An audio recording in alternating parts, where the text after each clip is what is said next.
Got some people trickling back in.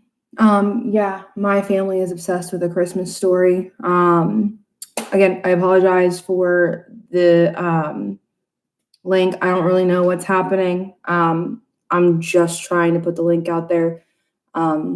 Anyway, yeah, my family's been obsessed with The Christmas Story since forever. My dad grew up like really, really bad off, and so like one of his really big traditions was watching A Christmas Story. That's what his whole family did all the time. That was like their thing. And so that kind of carried over into my family. And now we watch it all 24 hours. I think I mentioned this in class. And then for Christmas, we got my dad a signed picture of Flick stuck to the pole. And it's actually the guy that played Flick. He signed it, and it's pretty cool. My dad was really excited about it. So he has also promised to will that to me for when he is no longer alive. So that's great. Okay, so we were wrapping up in the last video to kind of give some basis for Act 5, Scene 1, page 119. We were talking about Act 4, Scene 7, and how Gertrude comes in after they, Claudius and Laertes devise a plan to kill Hamlet. And Gertrude says that Ophelia drowned. And so, it's kind of talked about that she fell into the water, but she didn't fight. And so when we get into Act 5, Scene 1, the gravediggers are talking about Ophelia's grave. They're digging her grave. And in this time period, we're talking about religiously, like one of the biggest laws or rules set down by God is that you don't commit suicide. That it's one of the unforgivable sins, because if you die, you can't ask for forgiveness. And so they're talking about, was it a suicide? Was it an accident? Was it deemed properly? And really what it boils down to is that Claudius kind of put his hand in it and said, okay, well, because this is Laertes and he's trying to keep Laertes kind of on his team, he kind of overrides the system and says that it's not a suicide, it was an accident. We're going to bury her on hallowed ground. We're going to bury her within that churchyard. When in all reality, when you commit suicide, you cannot be buried on holy ground. You have to be buried outside of that. It's considered disrespectful to bury somebody that's buried sinfully with those who repented and did what they were supposed to do. And they kind of talk about how when you have money or power, when you're a nobleman, you can get away with that more than if you were a commoner and you were to do that. And so, sorry, I hit the table. They're talking about the righteousness of her being able to be buried here and what money and power and a name and a title does for you. And while this is all happening, Hamlet comes up with Horatio, and the second gravedigger walks away to go get something for the first gravedigger, and Hamlet and the second gravedigger have the first gravedigger have a back and forth. And if you remember, whenever Hamlet talks to Claudius or Polonius, Ophelia, anybody, he has those quippy lines and those smart remarks and those comebacks, and they kind of go over everybody else's head. But this gravedigger, this commoner, is giving it right back to him, which is pretty interesting.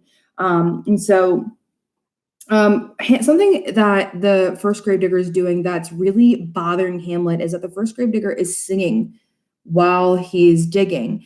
And Hamlet, if we're thinking about it, since the very beginning, he's been talking about suicide, the sadness of death, the fear of dying, what happens when we die, wanting to die, and this darkness surrounding death and surrounding being alive. And so Hamlet, we know, is already sensitive to death.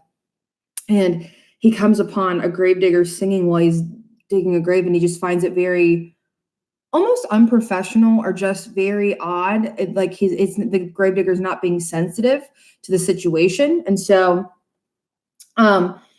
he comments about that to Horatio, and Horatio agrees with him, but he says, when you're in a profession for so long, don't you kind of lose the sensitivity to it? Doesn't it just, become commonplace to you?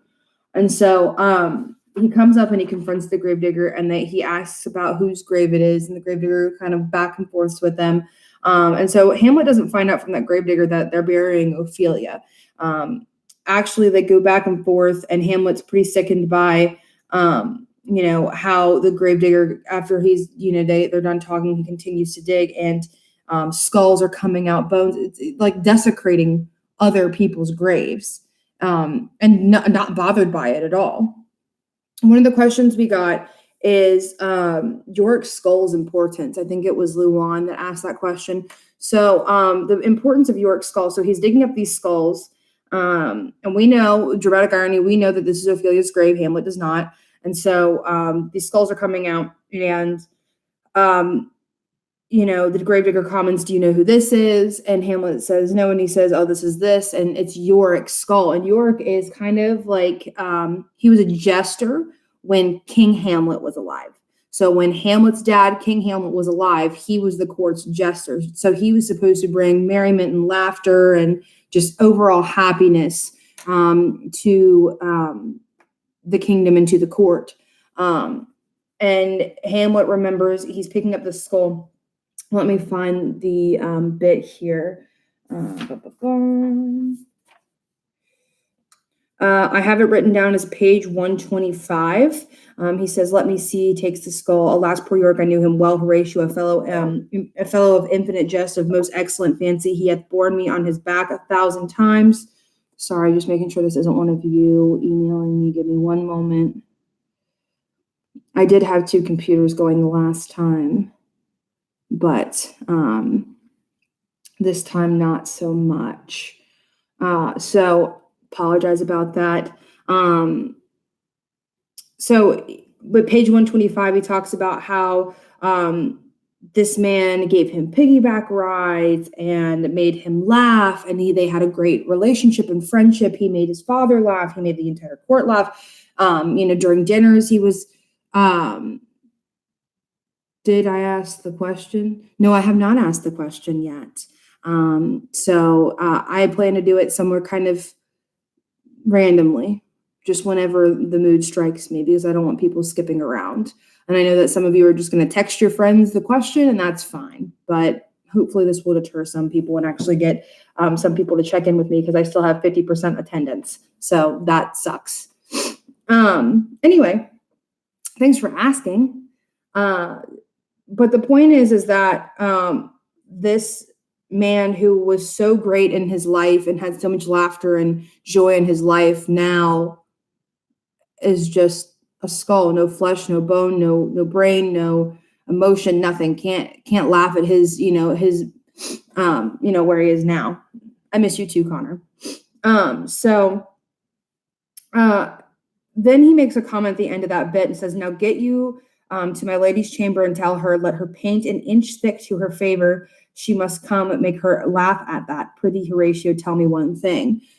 So right there, he's saying it doesn't matter if a woman paints on makeup or face an inch thick to make her beautiful. This is what happens to us when we die. This is what we become. So he's kind of finding like half of what happens. And to be or not to be, we're talking about what happens after we die. Well, he doesn't know where we go. That's the big question is, do we go to heaven? Do we go to hell? Do we get stuck in limbo? What happens to us? But right now, what he's seeing is the really grim truth of what physically happens to us when we die. And then we get into great men in history, Alexander the Great, Julius Caesar, those people, and the fact that they died, they became this part of the earth, basically. And then we use earth to stop beer barrels, or to put as mud in a wall to protect ourselves. And all of these great men and women, but really we're referencing men in the text, all these great people, all they do is become dirt. And so that is kind of bothersome for Hamlet. He's having a hard time kind of swallowing that pill. And so the question that I asked in my notes was, how is Hamlet viewing death now? Is it any different from To Be or Not to Be? Is it just a different side of To Be or Not to Be? Same emotions, different viewpoint. I apologize again. Let me check this email. No, okay. So right as Hamlet and Horatio are like kind of having that discussion, and right now Horatio's just kind of agreeing with Hamlet over and over again. Yes, sir. Yeah, that's right. Or yeah, that's what happens. Or yeah, I guess so. And Hamlet's just kind of going on and on and on about the sadness of this, or the emptiness of this, or what this is doing to him internally. And that is when Claudius, Gertrude, Laertes, a priest, and a couple of attendants carrying Ophelia's coffin come in. And so Hamlet, seeing this, as he sees them, and he goes, oh, we need to step aside and see what this is all about.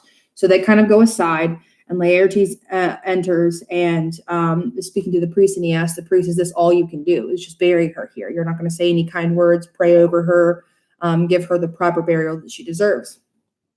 I will not do an MTV Crimps. No, I will not. No. So the priest says that, the likelihood that this was an accident, or that this was a righteous death instead of a suicide, is slim to none, and that he is already doing a favor. I'm sorry, my email is blowing up. I apologize. Yeah, Mr. Turner's emailing us. I apologize. We're just going to have to let it ride. So the priest says that in a normal case with a suicide, she would be buried outside of this holy ground, and she would have to have like pottery, broken glass and pottery thrown on her. That just having her in a coffin in holy ground, he should be grateful. And Laertes is infuriated by this, because Ophelia was such a good-souled, kind, good person. And so to have her kind of treated in this way to Laertes is unacceptable. And so he is devastated, and he jumps into her grave, saying that he wants to hold her one last time. He wants to say goodbye one last time. He wants to respect her one last time. And Hamlet sees this, and he jumps in after him. He jumps into the scene, and basically they do the anything you can do, I can do better. If you're going to be dramatic and jump into the grave and do all that, well, I loved her. Whoa, that should have been like a boom moment for you guys reading that, because if you remember in Act 3, Hamlet absolutely denies the relationship, denies her, denies any connection with her, totally rips her apart, talks poorly on her name. I mean, he's just devastatingly, aggressively hateful towards her. And so we're finding out now that was an act. Now, it's up to you guys to determine. In Act 3, do you feel that he did it for, his own gain, to make himself feel better? Do you think that, much like the other times in the play, he knew what was going on? He knew that this was a trap. Do you think that he thinks Ophelia set the trap, and so he was bitter? Or do you think that he knows that it was a trap from Claudius and Polonius, and so it didn't really matter what he said to Ophelia? The point is, though, is that he did love her. It's definitive here. He loved her. He says that, his love, you could have 40,000 men full of love, and it wouldn't even come close to how much he loved her. And so Laertes and him grapple for a bit. They fight, they duke it out, and they're pulled apart. And Hamlet says, he kind of puts some disrespect on Laertes' name, and, how dramatic he's being, and that he would do anything for Ophelia, that he's just as devastated. And Laertes has some unkind words for him. And then Hamlet exits the scene, and Claudius says, I pray thee, good Horatio, wait upon him. This is on page 129. Gertrude says at the top of 129 that Hamlet is only mad sometimes. This is gonna subside itself. Like, he's acting like a nutball now, but it's not gonna last. just let it pass. And Hamlet says, I love, he tells Laertes that he loved him too. Like, I cared about you as well. But I'll just leave, whatever. And he leaves, and Claudius tells Horatio to go follow him. And that moment I felt kind of odd, because Claudius doesn't normally interact with or send people after Hamlet until unless he's got like a connection to them, right? And so I almost felt weird because Horatio's like kind of ignored some of Hamlet's sayings, like, isn't it okay for me to kill Claudius? And he kind of skips over that. If you remember back in Act 4, Hamlet tries to kind of give a righteousness to killing Claudius, or say that it's okay to kill Claudius because of all the terrible things that he's done to him, or whatever. Or that might have been in this act. But Horatio kind of sweeps it under the rug and ignores it a little bit. He's like, but don't you think he's going to know about... Oh, it's in scene 2. I apologize. They're talking about what Hamlet did with Rosencrantz and Guildenstern.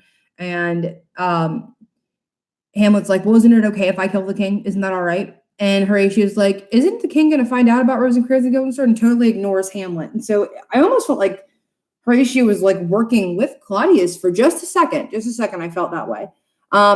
I did not read your attendance for Friday, Connor, not yet. I skimmed through and saw who posted and kind of marked that around, but I have not graded them yet or read through all of them yet. I skimmed through a couple of them, but I did not have time to grade all of them because I was grading the playlist and going through who turned in their packets, their quote packets.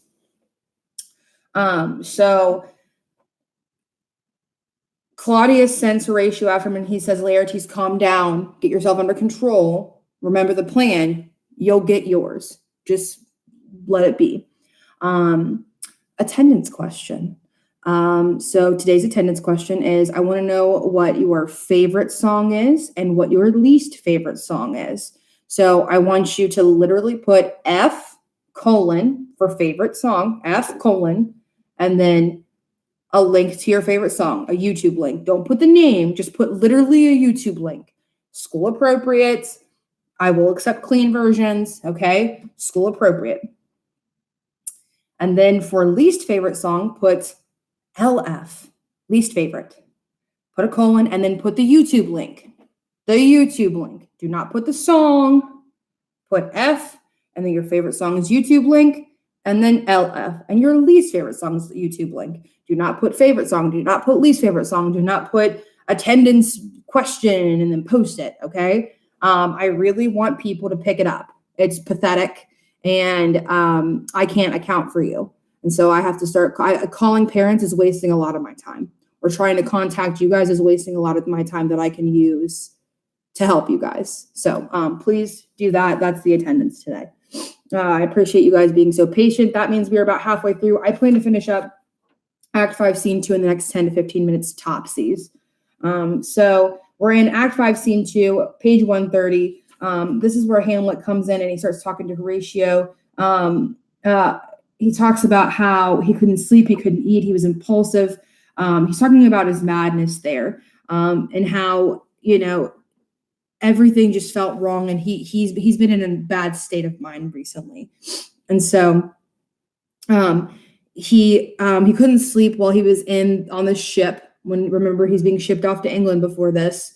And so he wakes up from his cabin and he goes out, and he goes out in kind of like a robe, and he goes and finds the letters that were given to Rosencrantz and Guildenstern. He reads them and he finds out what Claudius was planning for him, that death, that execution, the immediate execution. And he's infuriated and horrified.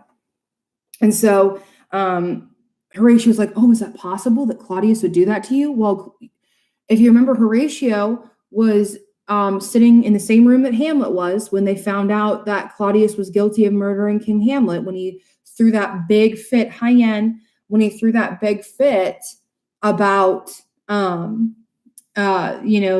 murder scene, and he said, lights, and he ran out of the room. kind of admitting his guilt, or at least that something was afoot.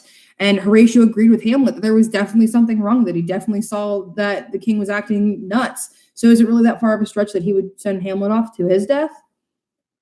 Hello?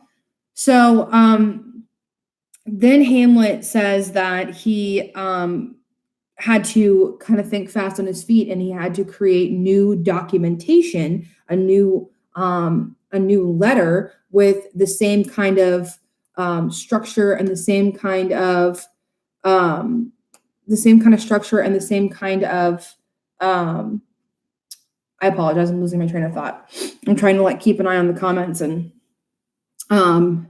so he says that he has to kind of write like a politician does, in the same language that Claudius would write in. He makes it a point to talk about that. Devise a new commission, rote and fair. I once did hold it, as our statistics do, a baseness to write fair, and labored much how to forget that learning. But sir, now, so he talks about like how he had to learn how to write like that. And so he writes the way that Claudius would. But the new letter says that it's the immediate execution of Rosencrantz and Guildenstern without prayer. Like no, so we're on page 131 near the middle bottom.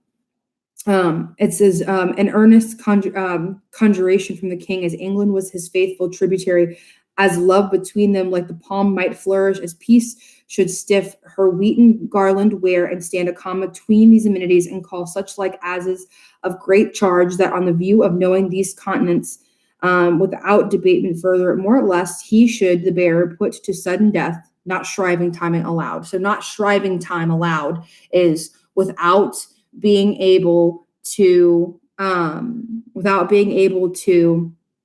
ask for forgiveness of God, without being able to repent.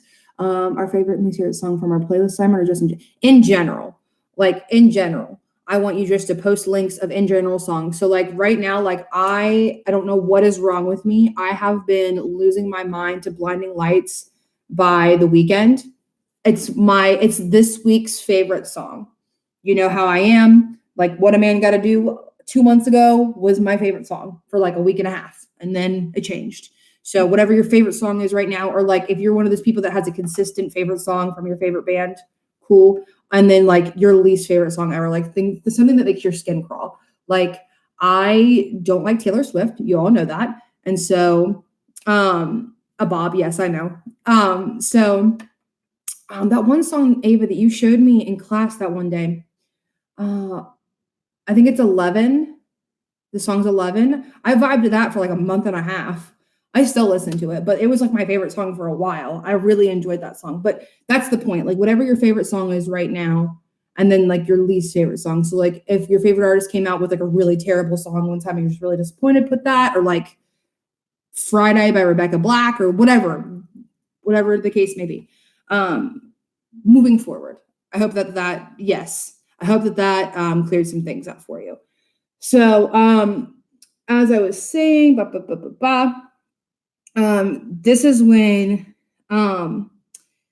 Horatio asked, like, how did you seal it? Oh, I had a ring from my father that had the Danish seal on it, so I sealed it with that. Clever Hamlet. And so then he asks, so they're going to their death, and he says yes, and they deserve it. They're dirty little sponges, they're rats. This is what they deserve. They meddled in my business. They didn't protect me as my friend. They sided with Claudius. They deserve this. Claudius was going to murder me and use them as the vessel to do that. So they deserve to die. And then Horatio says, oh my God, what kind of king is Claudius? This is terrible, this whole situation. And then this is the part that I was talking about just a couple minutes ago, where Hamlet's like, isn't it okay if I kill him? Because he's had sex with my mom. He has taken the throne. He killed my uncle. He tried to kill me. Isn't it righteous if I kill him? Like, isn't that okay? And so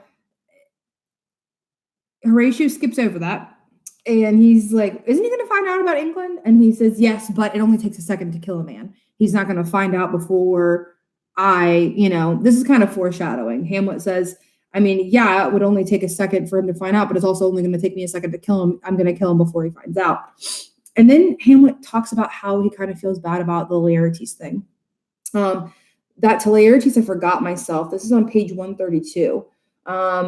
He says, for by the image of my cause I see the portraiture of his, I'll court his favors. But sure, the bravery of his grief did put me into a towering passion. So,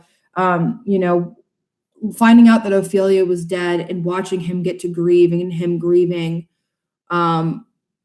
was hard for Hamlet to see. And so he felt like he needed to say something. And that's why he said he was inappropriate when he commented towards Laertes, and he had an inappropriate action at Laertes, and he feels bad about it. He's showing regret and guilt here. And then Osric comes in. Osric, dumb human being. This part is so simple. Like Osric literally just for a couple pages talks back and forth about how incredible Laertes is and kind of does this roundabout. It's like when somebody just wants to ask you a question and they roundabout for like 15 minutes and finally get to it, or they tell you some long story that had really not a whole lot to do with the question. They just wanted to hear themselves talk. And so Osric comes around and does this roundabout thing about Laertes, and finally gets to, the king put a bet over your head that you would win against Laertes. If you remember in Act 4, Scene 7, Claudius says that Hamlet was super jealous of Laertes' ability, and that Hamlet could never beat Laertes in a duel and could never even hope to have the skill that Laertes has. And yet here Osric's coming up and saying, hey, the king bet on your head that you're going to be able to win this duel. And so he wants to know if you're going to accept against Laertes. And Hamlet says, Hamlet agrees with Osric the whole time. Yes, Laertes is an incredible man, innumerably great. Nobody can match the greatness and awesomeness that is Laertes as a man. And so Hamlet goes on and says that, and then he accepts. He says, whenever is right for the king. And Osric's like, so what should I tell him? Tell him whatever you want to tell him. I'm ready whenever he wants me to be ready. And then he exits, and in comes, we're going to skip a couple pages because really the entire time, all the way through like 134, 135, into 136, they're just talking about how awesome Laertes is and this duel that's about to happen. So now we're on 137, I do believe, 137, 138. And a lord comes in to kind of check and say, are you ready right now? Or because they're kind of on their way down here. And Hamlet's like, yes, I'm ready right now. Just bring him down. And so they kind of enter.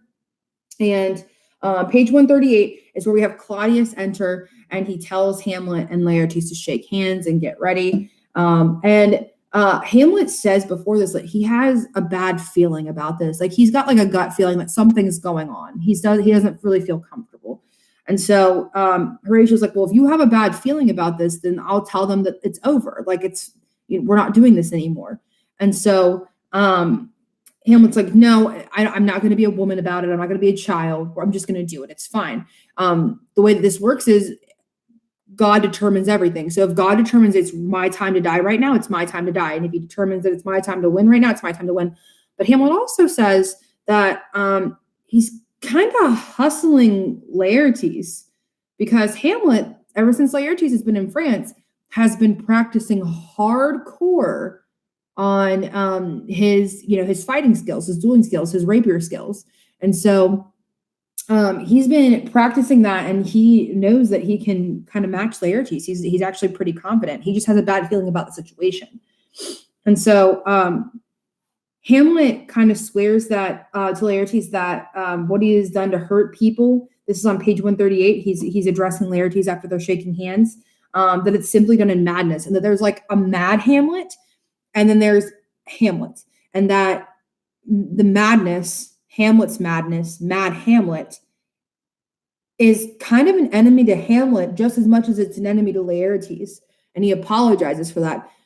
Again, we're thinking about prompt C here for the paper. If you have prompt C, that almost sounds like split personality disorder or multiple personality disorder, having like another side to you, just as like a hint for later on. But Hamlet's talking about, and where this is also goes for the other prompts. We're talking about madness or not being in the right mind, and Hamlet, it recognizes that there's like a separate part of him that has that madness, that, that offset, making poor impulsive decisions side to him. And so, he says, that's the side that kind of took hold when it came to Polonius, that hurt you.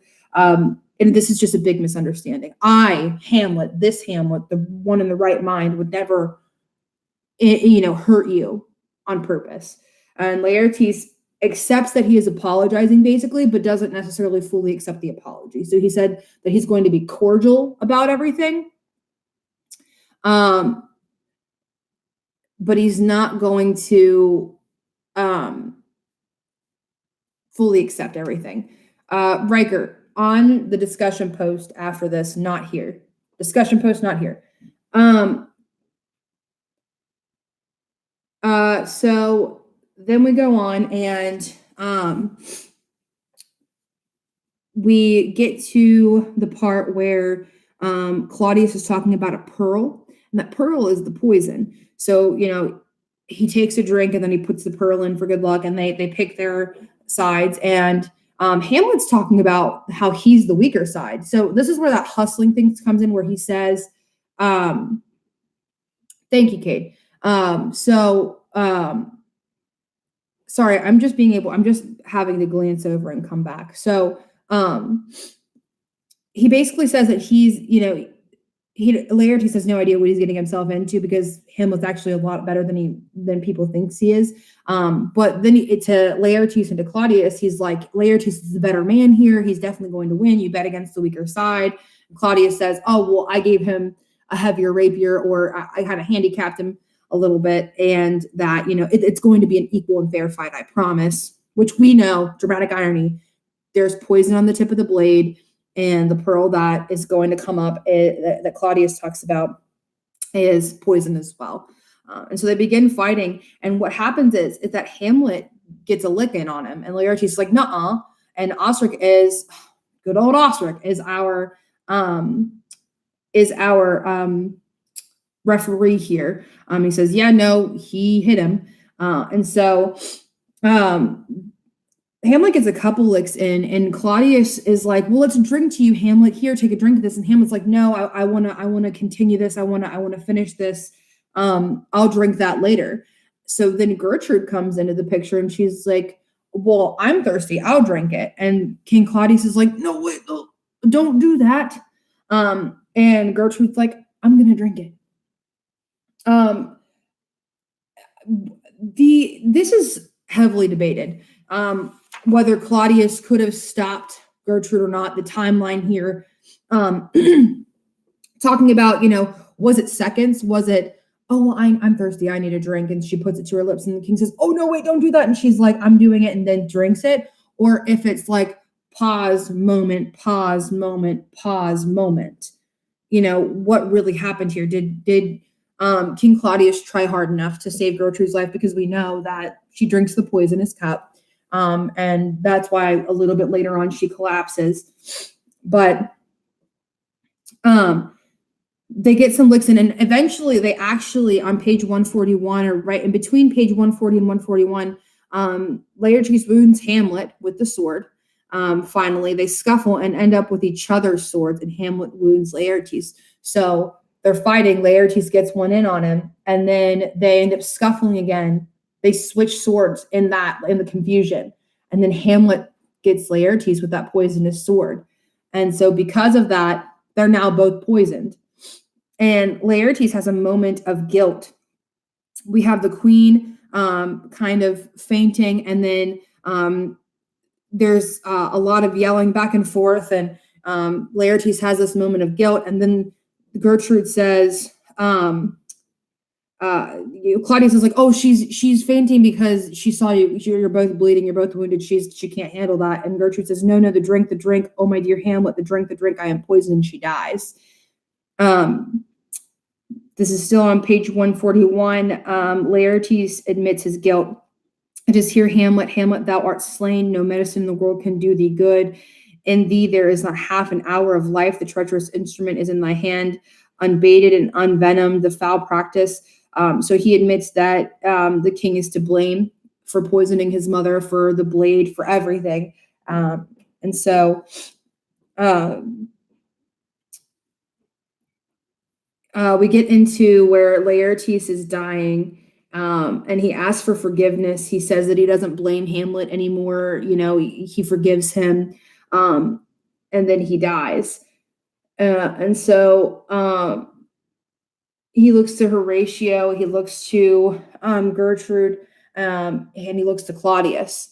And he actually ends up stabbing Claudius and then making him drink a good portion of the poisonous drink. And Claudius, with that overload of poison, dies.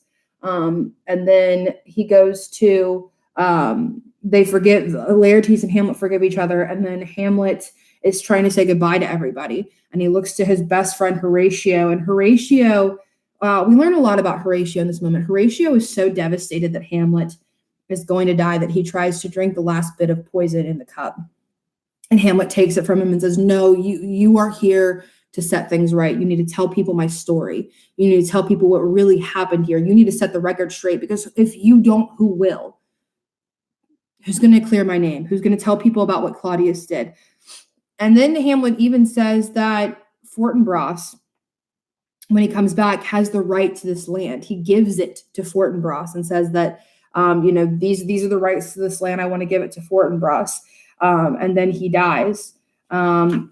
So as Hamlet's dead, guess who marches up? Fortinbras and ambassadors from England. And so Fortinbras talks about how terrible this is. And Horatio says, to the ambassador, no, you can't tell Claudius what happened. And it wasn't even his doing. Nobody's going to know the truth that's in this room.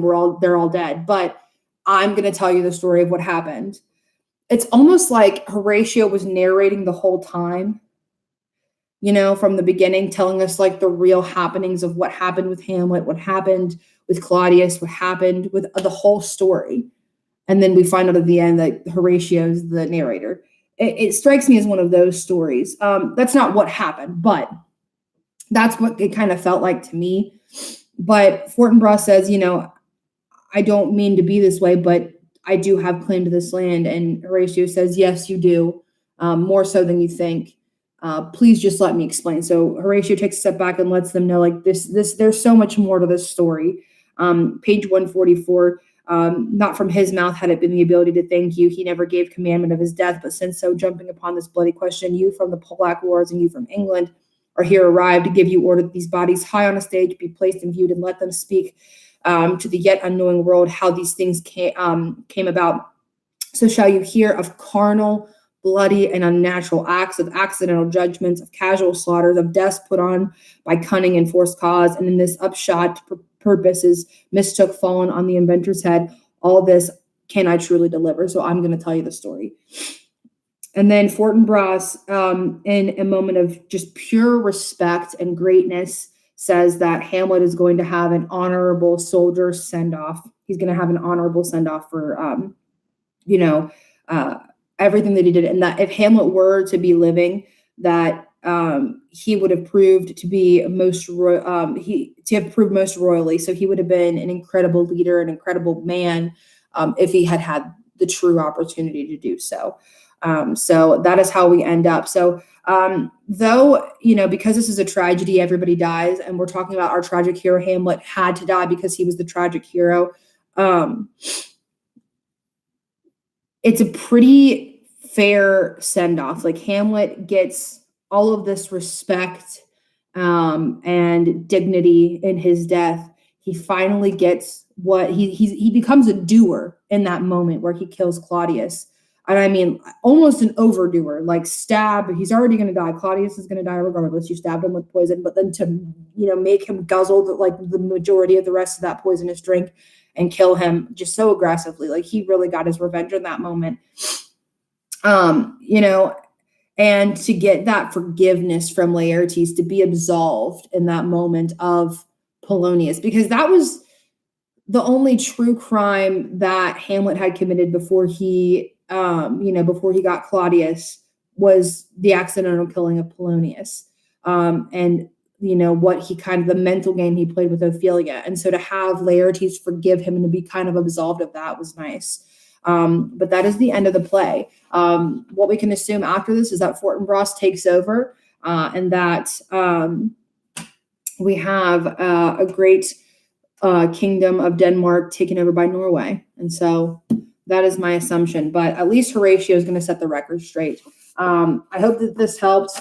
I don't feel that it was as in-depth or strong as Act 4, but Act 4 also had 7 scenes and a lot of missing stuff. I covered a lot of what we did today and putting it together here in the readings that are on Canvas. So go look at those.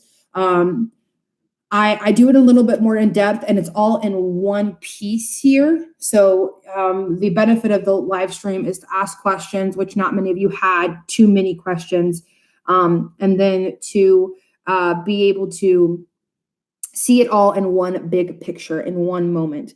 So those videos where I'm reading and going through all of the text, I'm going through line by line every single thing. Here, it's the big picture, it's the whole thing, and I try to even connect it to prompts and things like that, which is a great benefit. So do not forget attendance. I talked about it somewhere in the video, so you'll have to watch to find out what the attendance is. You know exactly how you're supposed to post it, so do it in the format I asked. Please and thank you. Riker, thank you. I apologize for misunderstanding your comment. Yes, just like that. I appreciate you clearing some things up for me. But if you have any other questions, I'm going to just wait a couple seconds and let those come in. Otherwise, I will be posting the quiz directly after this. I have it all pulled up. I have it in Canvas. All I have to do is publish it, and then it'll pop up. Yes, Mr. Coker. Get your planner signed, though, by mom and dad. Regardless, I'm going to post it. It's going to show up on, it'll be the last little box under the Hamlet unit, Act 5 quiz. You'll have 24 hours to complete that. And then tomorrow we'll be moving on to stuff with the paper. So we're actually moving into Big Dog Paper Town. Okay. We talked about some of the lengths and requirements, some things we're going to do. So this is not going to be an incredibly difficult paper if you follow the steps, if you watch the videos, and if you pay attention. Do I have any other questions? Wait a couple seconds to let that go through.